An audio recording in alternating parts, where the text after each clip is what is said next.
को सबसे बड़ी ब्रेकिंग न्यूज़ ये दे रहे हैं कि इस वक्त अभी स्पीकर कौमी असम्बली और डिप्टी स्पीकर कौमी असम्बली ने इस्तीफ़ा दे दिया है और उनको पूरा इमरान खान के ऊपर दबाव था कि जनाब मेरा तुम साथ दो। उन्होंने कहा जी हम स्पीकर हैं, नहीं दे सकते।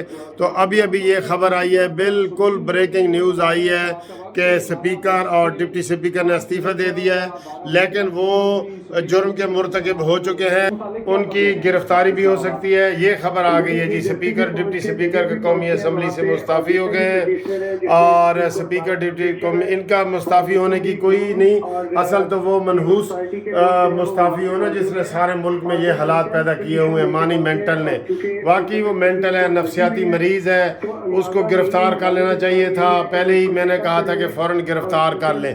ये खबर आई है जी, स्पीकर डिप्टी स्पीकर कौमी असम्बली मुस्ताफ़ी।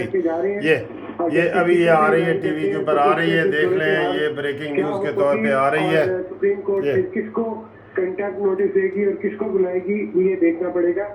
लेकिन अभी चूंकि हियरिंग शुरू नहीं हुई, लेकिन सुप्रीम कोर्ट में माहौल बिल्कुल तैयार है, तमाम पिटिशनर पहुंचे हैं, जजेस भी वहाँ पे हैं। सुप्रीम कोर्ट में भी सारे लोग पहुंच गए। स्पीकर कौमी असम्बली मुस्ताफी हो गए हैं। राना जवाद साहब का कहना है कि स्पीकर अब असम्बली इजलास में आएंगे और वहां पर अपने इस्तीफे का ऐलान करेंगे। तमाम वो क्या फैसला करते हैं, और वो अपनी पार्टी क़यादत के खिलाफ नहीं जाना चाहते थे, जिसका अंजाम इस पर हुआ है। हामिद मीर साहब ने इस खबर से चंद लम्हे पहले कहा था कि ऑप्शन भी ज़ेर गौर है कि असद कैसर इस्तीफा दे दें। हामिद मीर साहब